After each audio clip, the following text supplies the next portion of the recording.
Haleluya. Sahabat Salom bagi kita semua. Selamat pagi yang menjelang siang hari. Saya percaya setiap saudara dan saya menikmati kehadiran Tuhan. Amin. Karena saudara, kalau kita berkumpul tanpa kehadiran Tuhan, maka semua yang kita lakukan itu adalah sia-sia. Maka kita perlu kehadiran Tuhan di dalam hidup kita, dalam setiap pertemuan-pertemuan ibadah kita. Sehingga saudara, kehadiran Tuhan itu yang sanggup saudara ya, untuk mengubahkan seluruh kehidupan kita. Seperti lagu yang tadi kita nyanyikan, itu adalah kerinduan kita kepada Bapa, untuk kita terus diperbaharui, untuk terus kita dimurnikan oleh Tuhan, untuk menjadi sama seperti Yeshua HaMashiach. Berapa banyak saudara pagi hari ini yang rindu untuk mendapatkan perkenanan di hadapan Tuhan? Semua mau? Amin. Nah saudara, pada pagi siang hari ini saya rindu ingin menyampaikan satu kebenaran firman Tuhan di dalam hari perhentian Sabat ini saudara, supaya kita semua dapat mengerti apa yang Bapa mau dalam hidup saudara dan saya. Ya, kalau saudara mau berkenan kepada Bapa, maka ada hal-hal yang harus kita lakukan saudara. Amin. Supaya perkenanan Bapa itu turun bagi setiap saudara dan saya. Nah, kalau kita mendapatkan perkenanan Bapa, maka saudara, apapun yang saudara lakukan, itu pasti Tuhan akan buat berhasil. Amin. Banyak contoh-contoh dalam kitab suci. Ketika perkenanan Tuhan turun kepada seseorang, maka apa yang dia lakukan, saudara, itu Tuhan buat berhasil. Amin, saudara. Ya, jadi pagi hari ini kita akan belajar satu kebenaran firman Tuhan tentang bagaimana menjadi adonan yang baru. Coba kita baca terlebih dahulu 1 Korintus 5 ayat 6-8. Saya akan bacakan bagi saudara semua dalam versi Indonesia Literal Translation 3 ya. Nanti saudara yang tidak punya boleh lihat di layar. 1 Korintus pasal 5 ayat 6 sampai ayat yang ke-8. Kita baca saja sama-sama. 3, 2, 1. Kesombonganmu itu tidak baik. Tidakkah kamu mengetahui bahwa sedikit ragi menghamirkan seluruh adonan? Jadi bersihkanlah ragi yang lama, supaya kamu dapat menjadi adonan yang baru. Sebagaimana kamu juga tidak beragi karena HaMashiach, Paskah kita, juga telah dikorbankan ganti kita. Karena itu kita dapat merayakan perayaan, bukan dengan ragi yang lama, bukan pula dengan ragi keburukan dan kejahatan, melainkan dengan tidak beragi, yaitu kemurnian dan kebenaran. Haleluya. Saudara, dalam firman Tuhan ini, kita akan belajar, saudara, bagaimana saudara menjadi satu adonan yang baru. Kalau ibu-ibu yang biasa bikin kue pasti tahu, ya, kayak Ibu Lili, ya. Bagaimana, saudara, ragi itu sangat mempengaruhi sebuah adonan yang kalau kita buat sebuah adonan, kalau ada ragi itu dia bisa mengembang, saudara, ya. Nah, di dalam pembacaan kita pada pagi siang hari ini, saudara, itu dibuka dengan kalimat apa? Kesombonganmu itu tidak baik, saudara. Dan dikatakan bahwa tidakkah kamu tahu, kamu mengetahui bahwa sedikit ragi menghamirkan seluruh adonan. Nah, jadi Bapak Ibu, ragi yang sedikit itu dalam satu adonan, dia bisa mempengaruhi seluruh adonan. Bayangkan tepung dan semua gula itu yang begitu banyak yang dicampur dalam satu adonan. Dan hanya sedikit ragi saja yang dimasukkan, saudara. Itu dapat mempengaruhi seluruh adonan, betul? Nah, betapa saudara, di sini dalam ayat ini menyatakan bahwa ragi itu sedikit saja, itu dapat menghamirkan seluruh adonan. Nah, jadi kita akan belajar, saudara, pada pagi siang hari ini. Saudara dan saya ini adalah tubuh Yeshua HaMashiach, betul? Nah, kita juga adalah digambarkan seperti adonan yang baru itu. Ketika saudara menerima Yeshua, dibaptis, bertobat sungguh-sungguh, saudara, maka saudara menjadi yang namanya adonan yang baru. Amin. Nah, adonan yang baru ini tidak boleh ada yang namanya ragi. Kalau tidak, nanti adonannya akan tercemar, saudara. Nah, saudara, kita akan lihat di situ ada perintah Tuhan bahwa saudara dan saya itu dikatakan kamu juga adalah tidak beragi, sama seperti Yeshua HaMasyiah, anak domba Paskah yang dikorbankan bagi saudara dan saya. Amin. Nah, kalau dia saja saudara adalah roti yang tidak beragi, anak domba Paskah yang dikorbankan bagi kita, maka Tuhan mau saudara juga menjadi satu adonan yang tidak beragi, yang murni. Amin, saudara. Nah, jadi kita akan lihat bahwa ragi itu sangat, saudara, mempengaruhi seluruh adonan. Satu orang saja di dalam satu tubuh Yeshua HaMasyiah itu ada ragi, itu dapat menghamirkan seluruh kawanan yang ada. Nah, makanya di ayat itu dikatakan bahwa kalau kita mau merayakan, saudara, perayaan-perayaan kita, entah itu Sabat, entah itu pertemuan ibadah, entah itu doa, mesbah, entah itu perayaan 7 hari raya, atau pertemuan-pertemuan kudus yang biasa kita lakukan. Saudara, Tuhan mau kita merayakan bukan dengan ragi yang lama, tetapi dengan apa? Tanpa ragi. Ya, jadi kita akan belajar pada siang hari ini, apa itu yang dikatakan ragi lama. Nah, di dalam pembacaan kita ada 3 ragi di sini, saudara. Yang pertama di situ dikatakan, karena itu kita dapat merayakan perayaan bukan dengan apa? Ragi lama, bukan pula dengan apa? Ragi keburukan dan kejahatan. Nah, ada 3 ragi, saudara, yang saya akan bahas pada pagi siang hari ini, yang dapat mempengaruhi tubuh Yeshua HaMasyiah. Jadi dalam persekutuan, dalam gereja atau dalam apapun itu, kehilat, saudara, kalau ada ragi ini, maka akan mempengaruhi seluruh persekutuan umat Tuhan. Dan seringkali, saudara, banyak yang tidak memperhatikan ini dalam gereja. Apalagi gereja yang sudah besar, saudara, ya. Jemaatnya sudah banyak. Itu kadang mereka sudah nggak peduli, saudara. Ya. Nah, kita akan lihat apa itu ragi yang lama. Mari baca Matius 15 ayat yang ke-9. Jadi yang pertama yang Tuhan mau kita singkirkan dari adonan atau tubuh Yeshua HaMasyiah ini, itu yang pertama adalah ragi yang lama. Nah, apa itu ragi yang lama? Mari lihat Matius 15 ayat 9. Sama-sama kita baca. 3, 2, 1. Dan mereka menyembahku dengan sia-sia, dengan mengajarkan ajaran perintah-perintah manusia. Nah, saudara, ragi lama yang Tuhan benci ada, saudara, di dalam satu persekutuan. Itu yang pertama adalah adat istiadat. Tuhan katakan mereka menyembah aku dengan apa? Sia-sia. Jadi kalau saudara menyembah Tuhan, entah datang ke gereja, datang ke ibadah, tapi saudara masih hidup di dalam adat istiadat, tradisi, perintah buatan manusia, maka Tuhan katakan ibadahmu, penyembahanmu, apa? Sia-sia.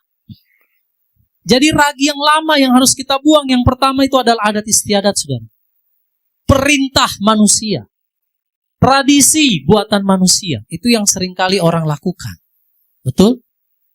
Bahkan saudara lihat di beberapa daerah, itu mereka sangat menghormati, saudara, tradisi lebih daripada Tuhan. Betul? Nah, ini berbicara ragi yang lama, saudara. Tuhan tidak mau penyembahan kita menjadi sia-sia. Kalau saudara datang beribadah, bergereja, saudara, menyembah Elohim, menyembah Tuhan, apalagi sudah mengenal nama yang benar, Bapa Yahweh Beshem Adonai, Yeshua HaMasyiah, Ruach HaKodes. Ya, saudara harus menyingkirkan setiap perintah, tradisi buatan manusia. Menyingkirkan bukan berarti kita menghina orang lain yang melakukan itu. Karena itu adalah hak setiap orang. Terserah. Kalau mereka masih mau merayakan dan melakukan hal-hal perintah tradisi buatan manusia, itu silakan. Nggak ada paksaan. Tapi bagi saudara yang mau menyembah di dalam roh dan kebenaran, yang mau menjadi adonan yang baru, buang ragi yang lama. Amin. Satu lagi Markus 7 ayat yang ke-9. Ini cukup keras, saudara, ayat ini ya. Tuhan Yeshua katakan kepada orang-orang Farisi. Markus 7 ayat 9 sama-sama kita baca. 3, 2, 1. Juga dia berkata kepada mereka, kamu menolak perintah Elohim secara cerdik agar kamu dapat memelihara tradisimu. Ini ngeri sekali. Jadi Tuhan katakan kamu menolak perintah Elohim, Torah Tuhan. Demi apa? Memelihara tradisi. Nah itu. Tuhan sangat membenci, saudara. Ya, perintah buatan manusia. Lebih daripada Tuhan. Jadi Tuhan bilang ada orang-orang yang menolak melakukan perintah Elohim, Taurat Tuhan, hanya karena apa? Untuk memelihara tradisimu, Tuhan katakan. Nah, jadi di sini kita harus memahami Bapak Ibu, bahwa Tuhan itu mau menginginkan setiap saudara dan saya. Jangan sampai kita menolak perintahnya, hanya karena tradisi ajaran buatan manusia. Berapa banyak orang percaya hari ini, saudara? Mereka mengabaikan Taurat Tuhan, termasuk tentang hari perhentian, makanan, dan lain sebagainya. Demi memelihara apa? Tradisi. Ada yang datang kepada saya dan katakan, mana bisa Pak diubah? Kami sudah adatnya seperti itu. Sudah tidak bisa lagi dirubah. Berarti engkau bukan adonan yang baru. Engkau adalah adonan yang lama, yang penuh dengan ragi yang lama. Dan itu sangat Tuhan benci. Maka perkataan tadi Tuhan, saudara, firman Elohim yang kita buka, yang pertama Tuhan langsung bilang apa? Kesombongan. Banyak orang, saudara, lebih percaya diri, lebih mengikuti apa yang manusia katakan. Tradisi, adat istiadat buatan manusia, lebih daripada mereka mentaati perintah-perintah Elohim. Nah, inilah yang dikatakan apa, saudara? Ragi yang lama, itu adalah adat istiadat, tradisi, bahkan terlebih doktrin buatan manusia.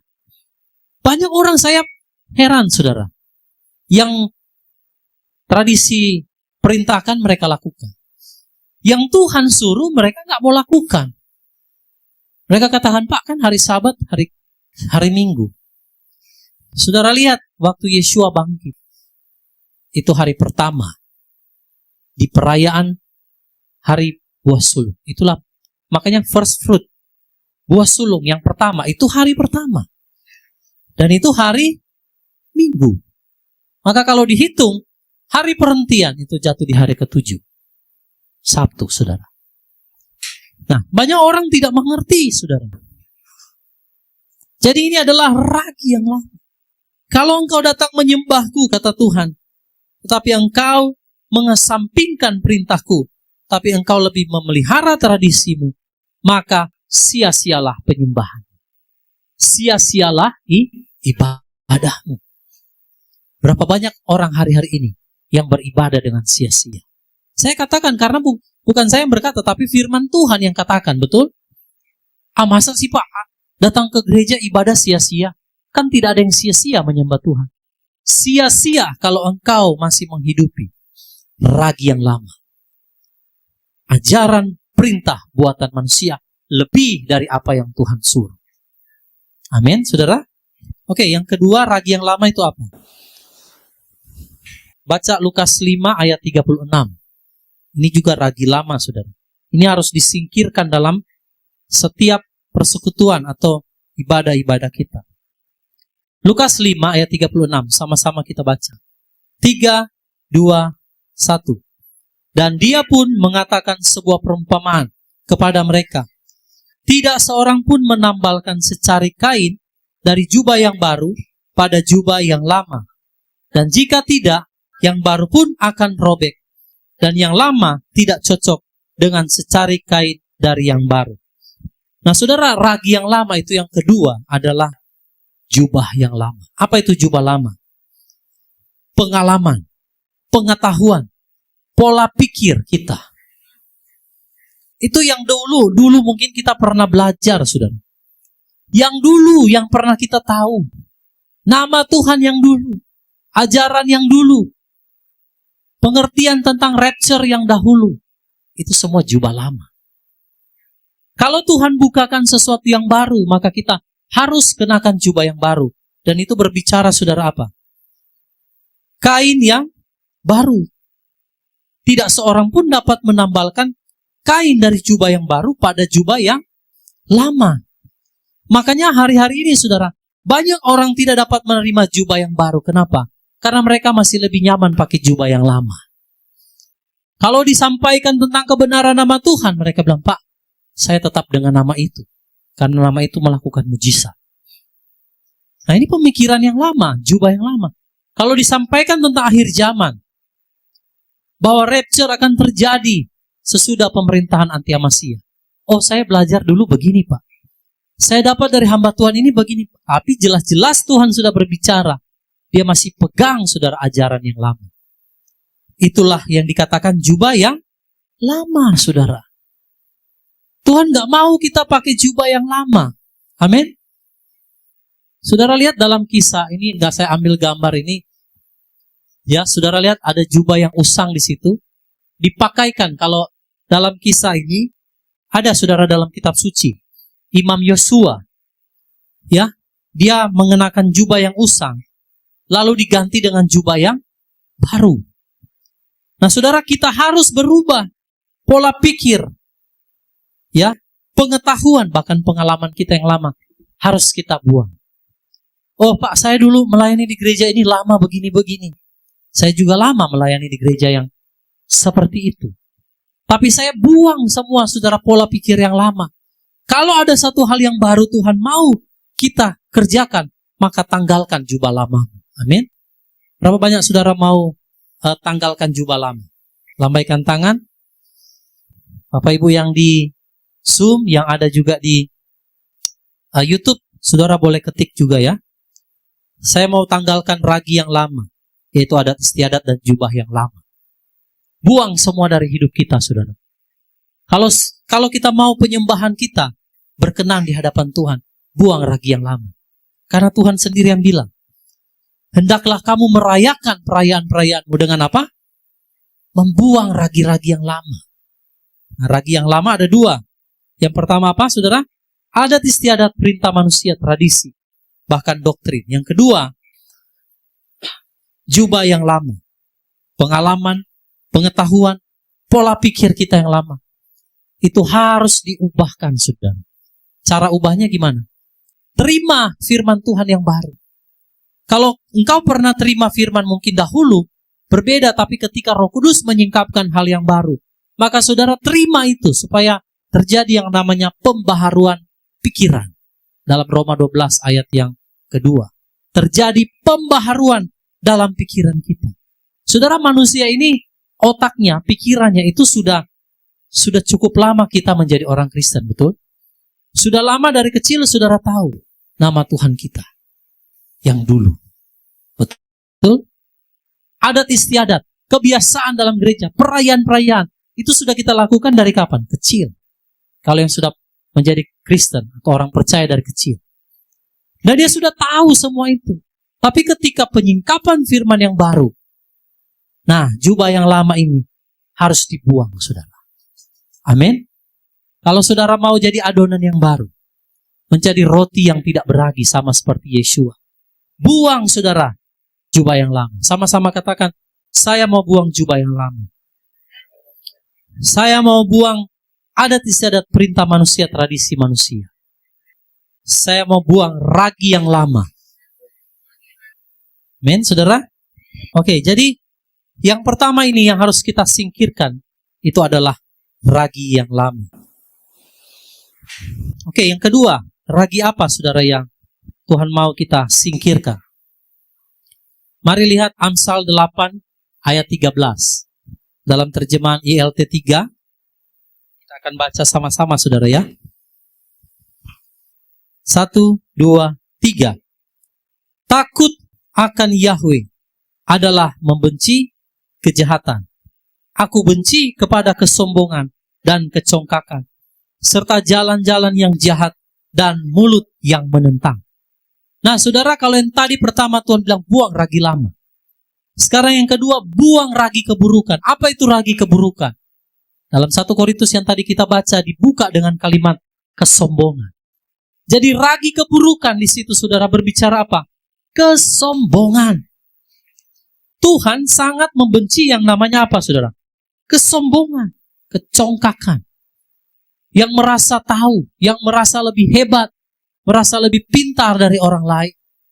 Merasa dirinya lebih benar dari orang lain. Yang lain salah semua. Hanya saya yang benar. Itu kesombongan, saudara. Hanya ajaran saya yang lebih benar. Nah, Bapak Ibu, ragi keburukan yang Tuhan sangat benci, itu adalah kesombongan. Bahkan dikatakan, saudara, orang yang takut akan Yahweh adalah membenci kejahatan dan membenci apa? Kesombongan. Saudara mau takut akan Yahweh? Amin. Benci yang namanya kesombongan. Lawan kesombongan apa, saudara? Kerendahan hati.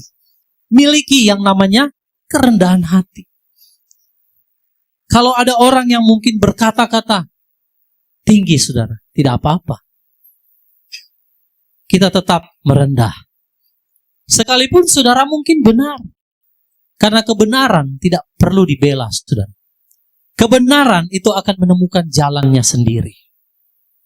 Karena kebenaran itu adalah Elohim sendiri. Kalau saudara membela kebenaran, gak ada gunanya. Karena kebenaran itu dia akan bela diri sendiri. Karena kebenaran itu adalah Elohim sendiri. Yohanes 17 ayat 17, firman-Mu adalah kebenaran. Nah, jadi saudara miliki yang namanya kerendahan hati. Karena Tuhan sangat membenci yang namanya kesombongan. Kesombongan itu adalah ragi keburukan. Tidak boleh ada di dalam satu persekutuan. Firman Tuhan katakan, hendaklah engkau ramah terhadap yang lain. Saling dahuluan memberi hormat. Ya, salamilah satu dengan yang lain. Harus ada ketulusan hati. Amin, Bapak Ibu. Ya, jangan sampai kita merasa, oh karena kita punya uang, kita punya kedudukan, kita berhak untuk memerintah yang lain. Karena Tuhan itu memandang setiap orang sama di matanya. Tidak ada yang dikatakan orang kaya, orang miskin. Sama di mata Tuhan, maka buanglah setiap kesombongan. Karena kesombongan itu adalah ragi keburukan. Makanya di 1 Korintus tadi, saudara ya, dikatakan kesombonganmu itu tidak baik. Lalu disambung ayatnya, tidakkah kamu mengetahui bahwa sedikit ragi menghamirkan seluruh adonan? Jadi kesombongan itu adalah ragi keburukan. Sama-sama katakan, saya mau membuang ragi keburukan, yaitu kesombongan. Bapak Ibu juga yang di Zoom, yang ada di YouTube, boleh tulis ya di kolom komentar, kolom chat. Saya mau membuang ragi keburukan, yaitu kesombongan. Karena kesombongan itulah yang sangat dibenci oleh Tuhan. Amin. Mari miliki sikap yang rendah hati di hadapan Tuhan. Sekalipun saudara benar, sekalipun saudara mungkin punya sesuatu, tapi mari miliki yang namanya kerendahan hati. Orang yang memiliki kerendahan hati akan terluput dari apa yang akan segera menimpa dunia ini. Amin. Amin, saudara. Ya. Oke, yang kedua, apa itu ragi keburukan? Mari baca 1 Samuel 2 ayat yang ketiga. Ini juga ragi, saudara ya. 1 Samuel pasal 2 ayat yang ketiga. Sama-sama kita baca. 3, 2, 1. Jangan mengumbar kata-katamu yang takabur, dan janganlah keangkuhan keluar dari mulutmu. Karena Yahweh dialah Elohim yang maha tahu, dan oleh dia perbuatan-perbuatan ditimbang. Jadi saudara, ragi keburukan yang kedua itu berbicara keangkuhan, sama sebenarnya. Bagaimana orang bisa angkuh? Mengumbar kata-kata yang takabur. Pernah enggak saudara melihat orang-orang seperti ini? Dengan gampangnya saudara mengumbar kata-kata. Dengan gampang saudara mengumbar janji-janji.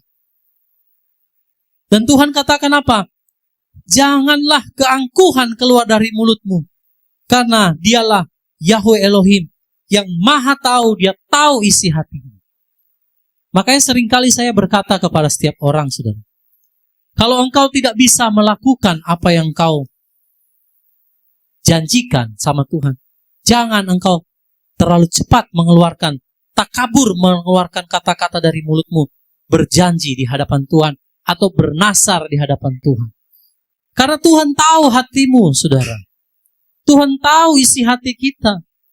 Ternyata, saudara, orang yang takabur, yang mengumbar omongan yang tinggi, janji-janji atau sesuatu yang besar, itu Tuhan anggap seperti ragi keangkuhan, ragi keburukan. Tuhan tahu perbuatan kita, bahkan Tuhan tahu dalam isi hati kita sebelum perkataan keluar dari mulut saudara dan saya. Karena firman Elohim berkata, Tuhan di surga, saudara dan saya di bumi. Jangan cepat-cepat mengucapkan kata-kata janji. Nah, saudara, ini adalah ragi keburukan, keangkuhan. Tuhan, saudara, sangat membenci yang namanya keangkuhan. Tuhan sangat membenci orang yang bicara membesar-besarkan. Saudara tahu? Membesar-besarkan, menyombongkan diri. Atau kadang, saudara, dia merendah, tapi kayak merendah di atas bukit. Nah, itu. Ini yang namanya juga ragi keburukan, saudara. Tuhan sangat membenci hal itu. Kesombongan, keangkuhan, ya. Kata-kata takabur yang keluar dari mulut kita. Maka, jagalah mulut kita. Karena firman Tuhan katakan, dengan ucapan engkau akan dibenarkan, dengan ucapan pula engkau akan dihukum. Maka jaga lidah bibir kita. Jangan takabur, jangan cepat-cepat mengeluarkan kalimat atau kata-kata, saudara. Kalau engkau belum mampu melakukannya. Banyak orang selalu berjanji sama Tuhan. Tuhan, kalau engkau berkati saya akan lakukan ini. Tuhan, kalau engkau sembuhkan saya akan lakukan ini. Tapi kenyataannya ketika doanya dijawab, dia tidak melakukan apa yang dia janjikan. Nah, ini salah satu namanya keangkuhan. Ini takabur. Bermulut besar namanya. Dan itu adalah ragi keburukan. Tuhan sangat benci. Sama-sama katakan, saya mau membuang ragi keburukan. Yaitu kesombongan dan keangkuhan. Nah, jadi kita sudah tahu, saudara, yang Tuhan benci pertama ragi yang lama. Yaitu adat istiadat. Lalu yang kedua apa? Jubah yang lama. Nah, yang kedua adalah yang Tuhan benci adalah ragi keburukan. Yaitu kesombongan dan keangkuhan. Jangan cepat-cepat keluar dari mulut kita. Lebih baik, saudara tidak usah berjanji. Lebih baik, saudara tidak perlu mengucapkan kata-kata. Jangan sampai, saudara, perkataan itu keluar dari mulut kita. Karena kita mau diakui oleh orang. Karena kita mau orang melihat, oh, saudara hebat. Maka mengeluarkan kata-kata yang takabur. Ya. Ada orang yang berkata, oh, saya akan memberi begini. Supaya dilihat oleh orang, wah, ini orang hebat. Ini orang punya uang. Tapi waktu Tuhan menjawab apa yang dia minta, lupa. Nah, ini namanya takabur. Dan ini adalah ragi keburukan. Tuhan sangat membenci hal itu. Harus disingkirkan dari hidup kita. Yang setuju katakan amin. Oke, yang ketiga, saudara.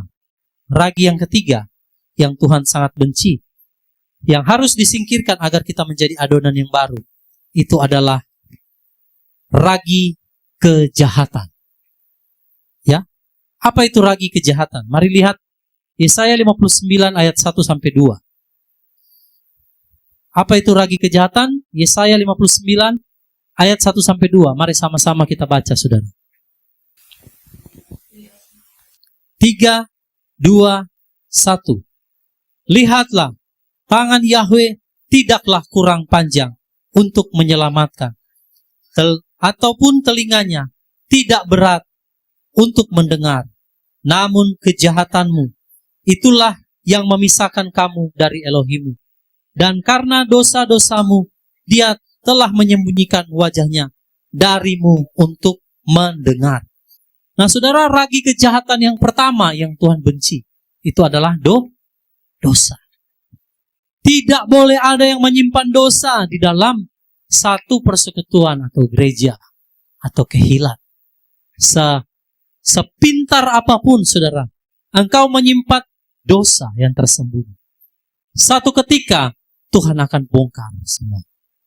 Karena tidak ada satupun yang tersembunyi di hadapan Tuhan.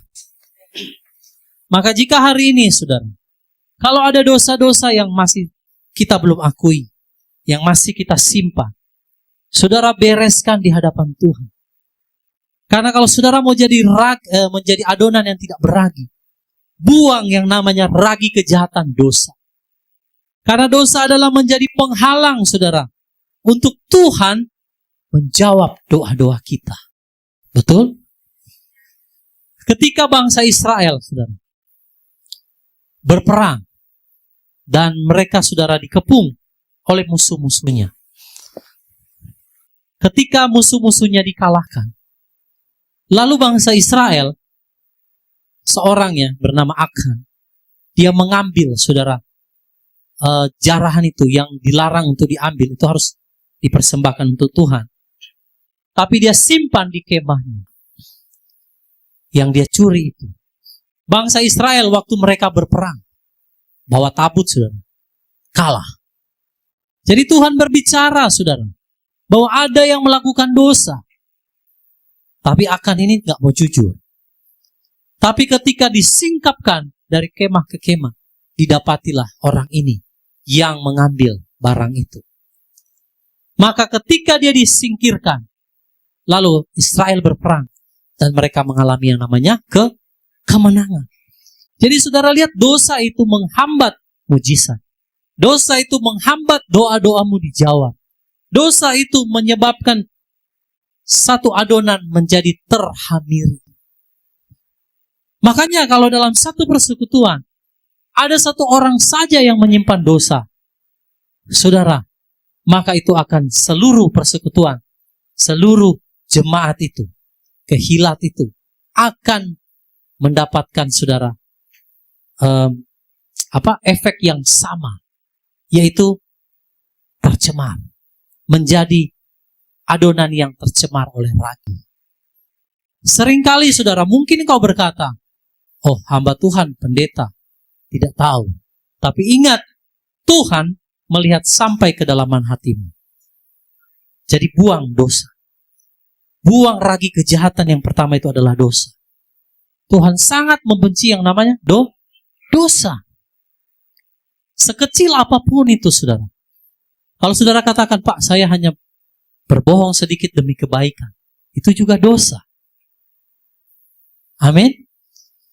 Gak ada dosa hitam, dosa putih. Semua dosa itu hitam. Dosa itu kejahatan. Tidak ada yang namanya dosa untuk kebaikan. Dosa tetap dosa. Apapun alasannya tetap dosa. Saudara mencuri 1.000 rupiah dan 1 miliar, sama enggak? Sama. Jadi percuma, saudara, kalau pencuri sedikit. Tanggung. Wah, hamba Tuhan mengajarkan yang salah. Bukan, tapi saya mau katakan, saudara, bahwa dosa itu tidak ada ukuran dosa besar, dosa kecil. Dosa itu tetap dosa. Hanya ada dosa yang dapat diampuni, ada dosa yang tidak dapat diampuni, saudara. Nah, itu yang kita perlu waspadai.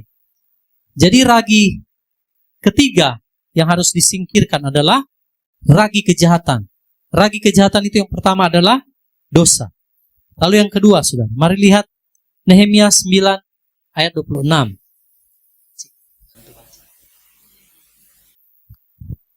Nehemia 9 ayat 26.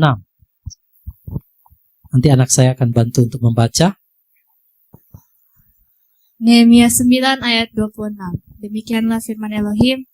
Namun mereka tidak taat dan memberontak melawan engkau, serta melemparkan Torahmu ke belakang punggungnya, dan membunuh para nabimu yang memperingatkan mereka untuk membawa mereka kembali kepadamu. Dan mereka melakukan penghujatan yang besar. Ya, dikatakan namun mereka tidak taat, saudara. Dan memberontak melawan siapa? Yahweh. Serta melemparkan Torahmu kemana? Belakang punggung. Ini melemparkan Torah ke belakang punggung itu artinya berpaling, saudara, begini. Itu firman di sana, saudara di sini. Apa yang firman katakan, saudara nggak mau dengar. Itu namanya pemberontakan, ketidaktaatan, saudara. Ya, saya pakai gambar di sini anak kecil, ibarat anak kecil yang melawan orang tua. Orang tua kasih peringatan, kasih aturan, dia ngelawan, saudara. Nah, Tuhan katakan, namun mereka tidak taat dan mereka berontak terhadap engkau, serta melemparkan Torahmu ke belakang punggungnya. Berapa banyak, saudara, orang yang melemparkan Torah Tuhan di belakang punggungnya. Termasuk dengan apa? Tidak melakukan perintah Tuhan hari Sabat.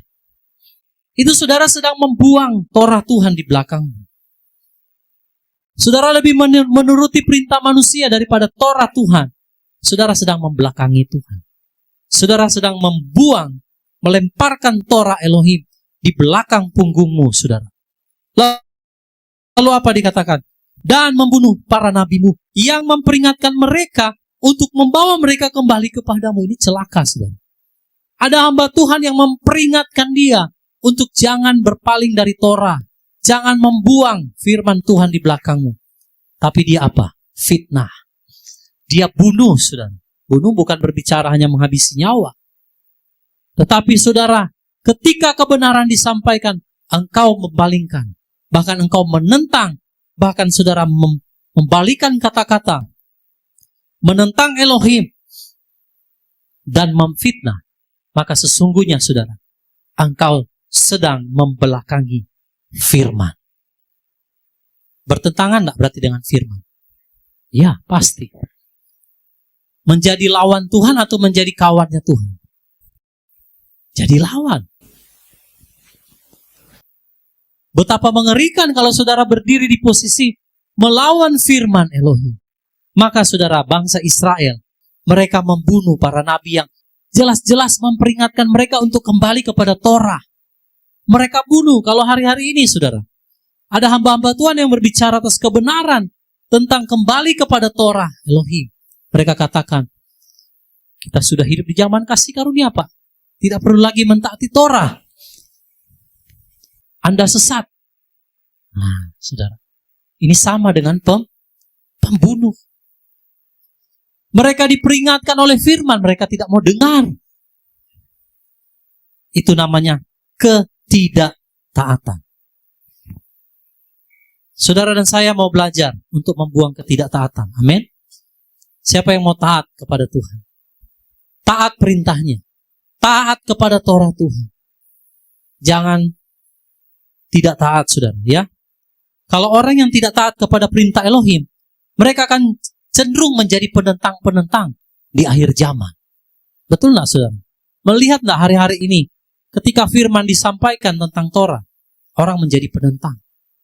Mereka membelakangi Torah, membuang di belakangnya. Tidak peduli dengan firman. Padahal itu Tuhan sendiri yang berbicara.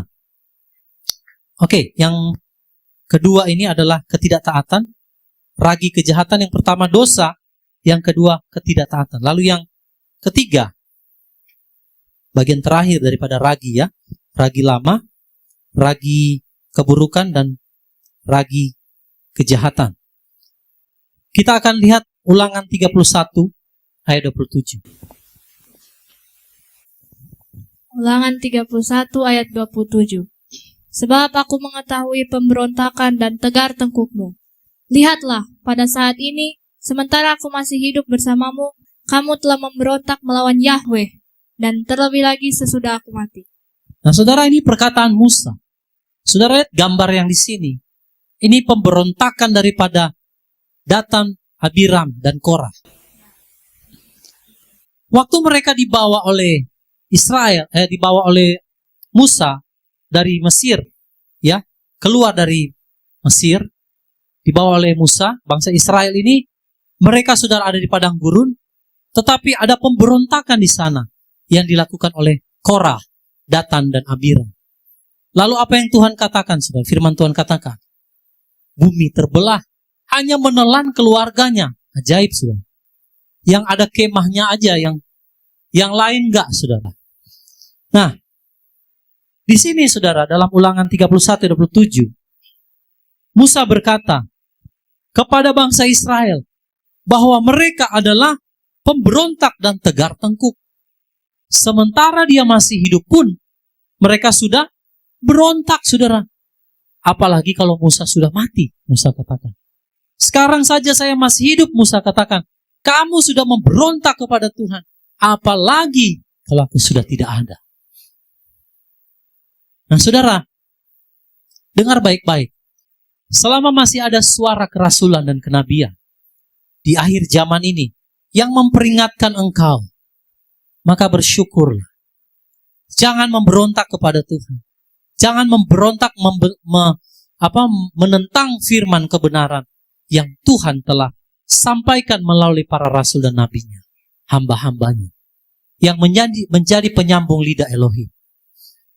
Karena saudara, satu ketika firman Tuhan berkata, Tuhan akan mengirimkan kelaparan. Bukan akan makanan dan minum. Lapar dan haus akan firman Tuhan. Mereka akan mengembara dari satu ujung dunia ke ujung dunia lain. Tapi mereka tidak akan temukan. Kenapa?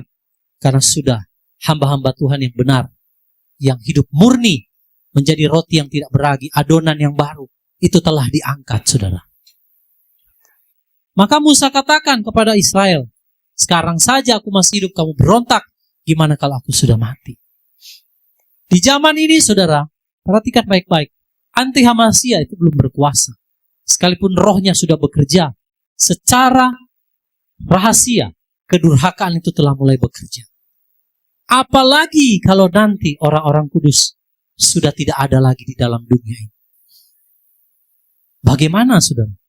Kalau masih ada saja firman orang berontak, bagaimana kalau sudah tidak ada firman? Seperti yang ditulis dalam Amos, kitab Amos. Betapa celakanya orang ada di saat itu. Tidak ada firman, tidak ada lagi hamba-hamba Tuhan yang memberitakan kebenaran. Makanya dalam kitab Wahyu dikatakan, orang-orang itu memberontak kepada Tuhan, mereka menghujat Tuhan, sekalipun ditimpa dengan malapetaka-malapetaka. Ya. Nah, jadi ragi kejahatan yang ketiga yaitu adalah pemberontakan. Nah, saudara, memberontak kepada perkataan hamba Elohim yang menyampaikan kebenaran sesuai kebenaran firman Elohim, maka sama saja memberontak kepada sang pemberi perintah itu sendiri, yaitu Tuhan. Jadi kalau saudara memberontak kepada perintah Tuhan yang disampaikan oleh hamba Tuhan, itu sama saudara sedang memberontak terhadap Tuhan sendiri yang memberi perintah itu.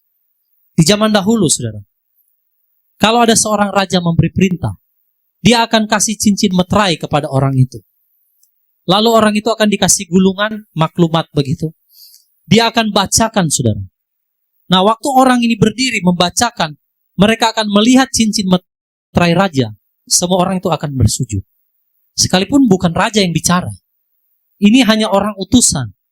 Karena dia pakai cincin meterai raja, dan dia berbicara atas perintah raja, maka setiap orang yang tidak mendengar, itu akan dipenggal kepalanya di zaman itu. Nah, kalau di zaman sekarang, Tuhan berbicara melalui hamba-hambanya. Betul? Sekalipun mungkin saudara tidak mendengar secara langsung suara audible yang berkata, secara langsung saudara dengar. Tapi ketika saudara dengar firman Tuhan lewat seseorang yang menyampaikannya, saudara sedang mendengar perintah dari Elohim. Makanya, kalau kita memberontak kepada firman yang disampaikan kepada kita, itu sama artinya, saudara sedang memberontak kepada sang pemberi perintah, yaitu Tuhan sendiri. Ya, mari lihat Ibrani 3 ayat 8. Baca lagi. Ibrani 3 ayat pemberontakan, seperti pada waktu pencobaan di padang gurun. Nah, saudara lihat, dikatakan janganlah keraskan hatimu seperti dalam pemberontakan. Orang yang keras hati, saudara, mereka akan menjadi orang-orang yang berontak. Ketika disampaikan kebenaran, mengeraskan hati.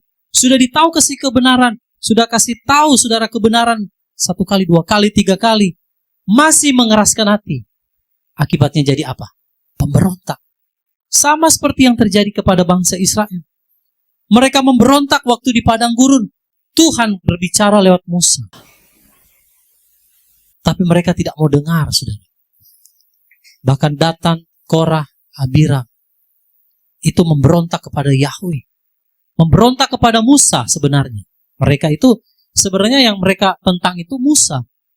Tapi karena Musa yang memberikan perintah yang dia terima dari Elohim, maka secara tidak langsung mereka itu sedang berontak kepada Elohim.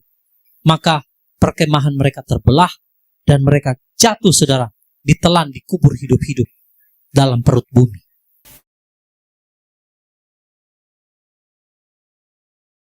Tak kepada Tuhan. Sama-sama katakan, saya tidak mau memberontak kepada Tuhan. Saya tidak mau mengeraskan hati.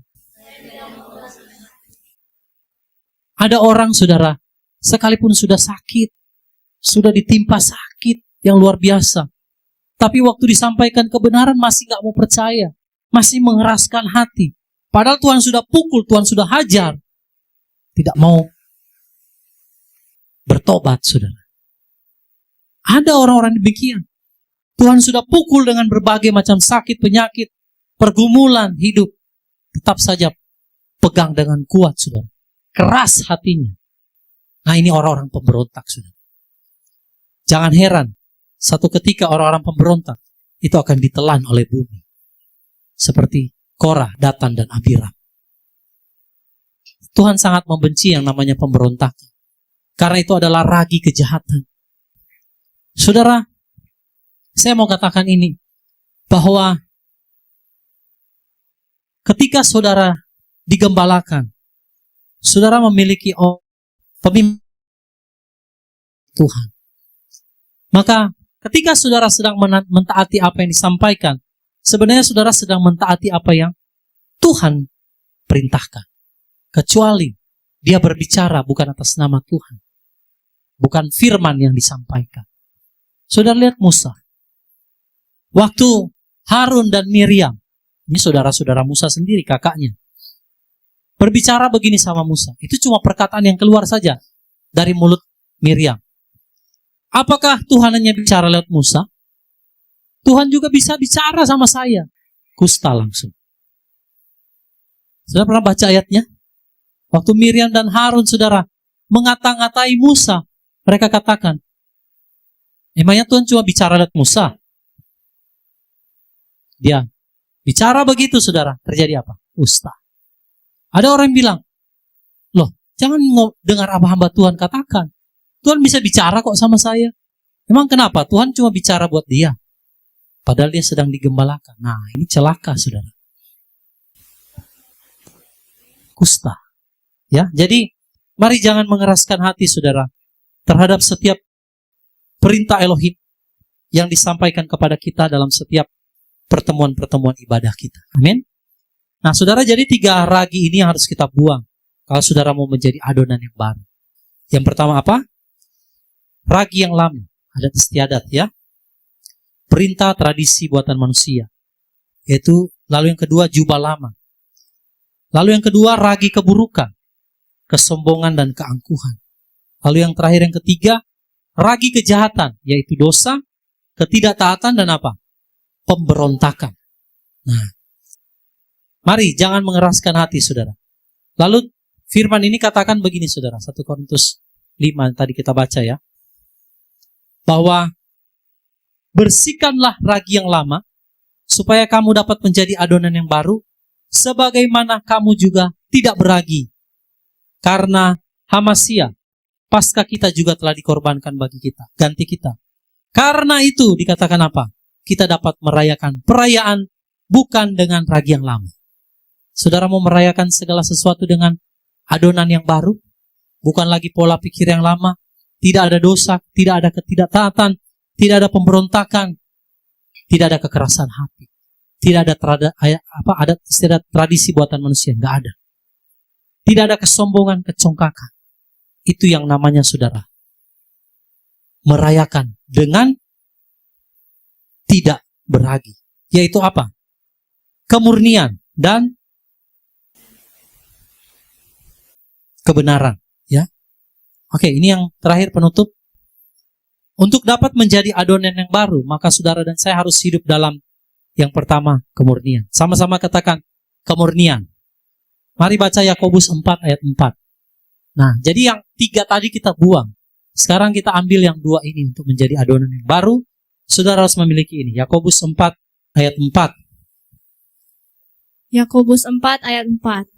Hai pria-pria dan wanita-wanita pezina, tidakkah kamu mengetahui bahwa persahabatan dengan dunia adalah permusuhan dengan Elohim? Jadi siapa saja yang bermaksud menjadi sahabat dunia ini, dia ditetapkan sebagai musuh Elohim. Saudara lihat, inilah kemurnian. Kemurnian itu berbicara tidak kompromi dengan dosa dan dunia. Sama-sama katakan, tidak kompromi dengan dosa dan dunia. Saudara lihat Yakobus 4 ayat 4 dikatakan, hai pria-pria dan wanita-wanita pezina. Ngeri sekali. Kenapa dikatakan seperti itu? Apakah mereka berzina secara fisik? Tidak, saudara. Tapi di lanjut ayat itu dikatakan, tidakkah kamu mengetahui bahwa persahabatan dengan dunia adalah permusuhan dengan Elohim? Secara tidak langsung firman ini mau berkata, kalau engkau kompromi dengan dunia, engkau sedang menjadikan dirimu bermusuhan dengan Elohim. Lebih ngeri lagi, lebih keras lagi dikatakan, kalau orang berkompromi dengan dunia, maka dia disamakan dengan perzinahan secara rohani. Maka ayat ini dibuka dengan apa? Hai pria-pria dan wanita-wanita pezina. Ngeri sekali, saudara.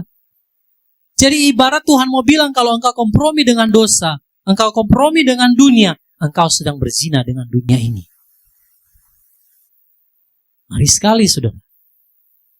Mungkin kita tidak melakukan perzinahan secara fisik, tapi berapa banyak orang di luar sana yang melakukan perzinahan secara roh, itu lewat persahabatan dengan dunia. Kompromi dengan dunia.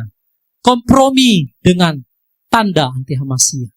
Kompromi dengan orang-orang yang melakukan ketidakbenaran. Kompromi dengan uang dan lain sebagainya. Cinta akan uang. Cinta akan harta kekayaan. Cinta akan kedudukan dan jabatan. Semua itu Tuhan katakan adalah pezina-pezina secara roh. Betapa mengerikan sekali, saudara. Jadi kalau kita mau menjadi adonan yang baru, mari hidup dalam kemurnian. Jangan pernah kompromi dengan apapun. Amin, saudara. Sama-sama coba, saudara, salam kiri kanan, muka belakang, katakan, jangan kompromi dengan apapun. Saudara mau jadi adonan yang baru? Amin. Mau berpesta dengan adonan yang baru? Jangan kompromi. Supaya kita tidak menjadikan diri kita sebagai musuh Elohim. Siapa yang mau bermusuhan dengan Tuhan? Ada? Saya tanya lagi, saudara. Bapak Ibu yang di YouTube, yang di Zoom. Ada yang mau bermusuhan dengan Tuhan? Ada nggak yang mau bermusuhan dengan Tuhan? Ya pasti nggak ada, saudara. Tapi berapa banyak yang tidak sadar mereka sedang menjadikan dirinya musuhnya Tuhan. Lewat apa, Pak? Lewat kompromi dengan dunia. Bilang sih nggak bermusuhan, tapi Tuhan anggap dia musuh. Karena engkau kompromi dengan dosa, dengan dunia, engkau sedang menjadikan dirimu sebagai musuhnya Tuhan Elohim. Nah itu. Jadi betapa mengerikan, saudara. Maka kita harus hidup dalam kemurnian. Sama-sama katakan, saya mau hidup dalam kemurnian. Saudara boleh tulis di kolom chat, kolom komentar. Saya mau hidup dalam kemurnian. Jangan menjadi sahabat dunia ini. Amin, saudara. Apa itu sahabat dunia ini? Kalau semua orang bisa menerima saudara, menerima apa yang kau perkatakan, nah itu engkau sahabat dunia. Makanya kalau kita berusaha menyenangkan semua orang, kita akan gagal, saudara, menyenangkan hati Tuhan. Amin. Kalau saudara berusaha untuk menyenangkan telinga semua orang, saudara akan gagal menyenangkan hati Tuhan. Jadi sadarilah hari ini bahwa engkau yang berbicara dalam kebenaran Elohim, engkau akan menjadi musuhnya dunia. Jangan heran kalau banyak orang yang membencimu. Jangan heran kalau begitu banyak orang yang mengatai engkau sesat. Jangan heran kalau banyak orang yang menjauhi engkau, termasuk keluarga dan saudara-saudaramu. Bahkan teman-teman kita sendiri. Karena kita menjadikan diri kita sahabat Elohim, maka dunia memusuhi kita. Tapi kalau engkau bersahabat dengan dunia, engkau berkompromi dengan dunia, engkau menjadikan dirimu sahabat dunia. Tetapi musuh daripada Elohim. Mau pilih yang mana, saudara? Sekarang ini kita dimusuhi, atau sekarang ini kita dimusuhi, tapi kita dikasihi oleh Tuhan? Atau sekarang ini kita disukai banyak orang, tapi dibenci oleh Tuhan? Ayo, mau pilih mana, saudara? Yang pertama, dibenci oleh orang, tapi dikasihi Elohim. Tapi saudara jangan heran kalau nanti hidupmu akan kesepian karena kekurangan teman dan saudara-saudara. Ya kalau mau menyenangkan orang, ya pasti kita akan disukai oleh banyak orang. Nggak usah bicara firman lah, nanti dia tersinggung. Bicara yang manis-manis saja. Kompromi sajalah, iya sajalah apa yang dia bilang. Supaya kita diterima oleh semua orang. Nah itu, menjadikan dirinya sahabat dunia. Kompromi saja. Tuhan larang, demi nggak enak perasaan orang, kita kompromi sajalah. Nah itu, menjadikan dirinya musuh daripada Tuhan. Mari, hidup dalam kemurnian untuk menjadi adonan yang baru. Amin. Hal yang terakhir, untuk menjadi adonan yang baru, mari hidup dalam kebenaran. Yaitu, hidup di dalam ketaatan mutlak kepada firman Elohim. Mari kita baca Ulangan 6 ayat 24 sampai ayat 25. Ulangan 6, 24 sampai 25. Dan Yahweh memerintahkan kita untuk melakukan semua ketetapan ini dan untuk takut akan Yahweh Elohim kita, demi kebaikan kita sepanjang masa dan supaya menjaga kita tetap hidup seperti hari ini. Maka hal itu akan menjadi kebenaran bagi kita ketika kita memerhatikan untuk melakukan semua perintah ini di hadapan Yahweh Elohim kita, seperti yang telah Dia perintahkan kepada kita. Nah, saudara, firman Tuhan katakan apa? Yahweh memerintahkan kita untuk apa? Melakukan semua ketetapan ini. Dan untuk takut akan Yahweh Elohim kita. Demi apa? Demi apa ayatnya katakan? Kebaikan saudara dan saya sepanjang masa. Siapa yang mau mengalami hal-hal yang baik sepanjang masa? Saudara mau mengalami hal yang baik? Maka Tuhan bilang apa? Taat melakukan ketetapan. Kalau saudara mau melihat hal-hal yang baik dalam hidupmu, maka taat kepada perintah Elohim. Dan dikatakan apa, saudara? Dan supaya menjaga kita tetap hidup seperti hari ini. Maka hal itu akan menjadi apa? Kebenaran bagi kita. Nah, ternyata untuk menjadi adonan yang baru, roti yang tidak beragi, saudara harus hidup melakukan perintah ketetapan Yahweh dan hidup dengan takut akan Dia. Maka Tuhan memperhitungkan semua yang saudara taati dan lakukan itu sebagai kebenaran. Saudara lihat Abraham. Dikatakan Abraham mentaati Elohim. Dia mempersembahkan Ishak, anak satu-satunya anak perjanjian. Oleh karena iman, dia mau taat kepada perintah Elohim. Maka, oleh karena iman itu, Tuhan memperhitungkan kepadanya sebagai kebenaran. Amin. Maka dia dikatakan sahabat Elohim. Nah, kalau sahabat Elohim harus taat. Cara kita taat gimana? Tunduk. Pelihara. Melakukan ketetapan yang Yahweh perintahkan hari ini. Supaya ini menjaga saudara dan saya sepanjang masa. Ya, maka hal itu akan menjadi apa? Kebenaran bagi kita. Abraham dibenarkan oleh karena apa? Taat. Imannya, dia taat kepada Elohim. Saudara dibenarkan karena apa? Karena juga taat kepada Elohim, perintah-perintahnya. Siapa yang mau taat? Melakukan kebenaran. Amin, saudara. Mau taat dan setia kepada Tuhan? Lakukan kebenaran firman Tuhan. Sama-sama katakan, saya mau lakukan kebenaran. Saya mau hidup dalam kebenaran. Bapak Ibu yang di Zoom, yang di YouTube, saudara mau hidup dalam kebenaran, amin.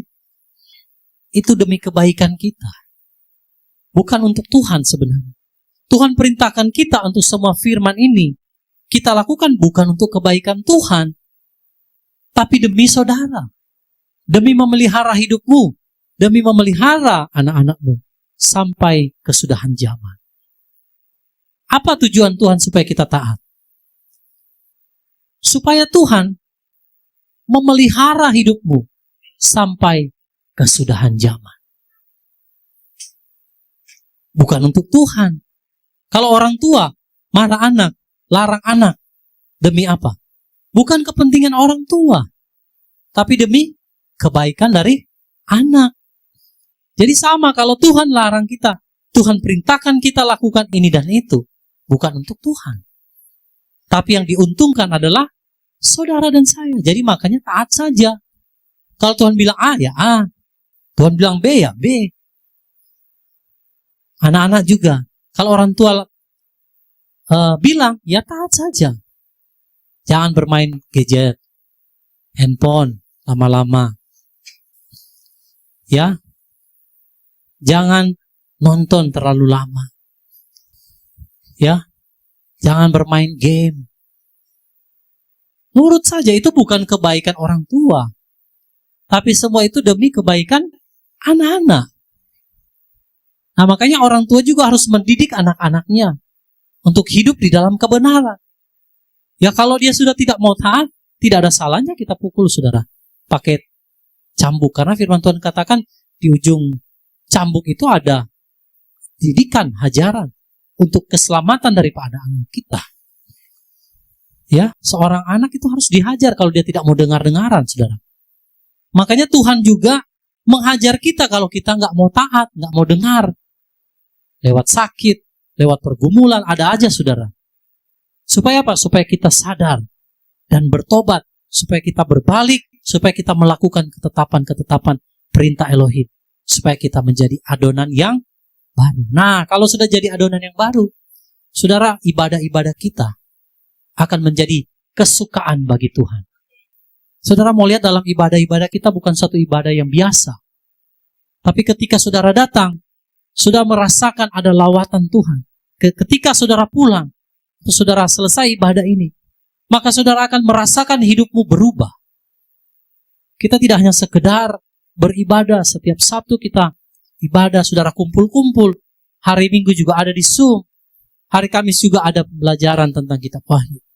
Tapi ketika kita datang menyembah Elohim dengan menjadi adonan yang baru. Perhatikan saudara baik-baik. Kalau kita datang menyembah Bapa Yahweh, kita menjadi adonan yang baru, yang hidup dalam kebenaran dan kemurnian, meninggalkan ragi lama, ragi kejahatan, kefasikan, keburukan. Maka semua penyembahanmu, semua ibadah-ibadahmu, itu akan menjadi sesuatu yang menyenangkan hati Tuhan. Nah, kalau Tuhan disenangkan, saudara, firman Tuhan katakan, bergembiralah oleh karena Elohim. Maka dia akan memberikan apa yang diinginkan oleh hatimu. Amin, berikan kemuliaan bagi Tuhan. Haleluya.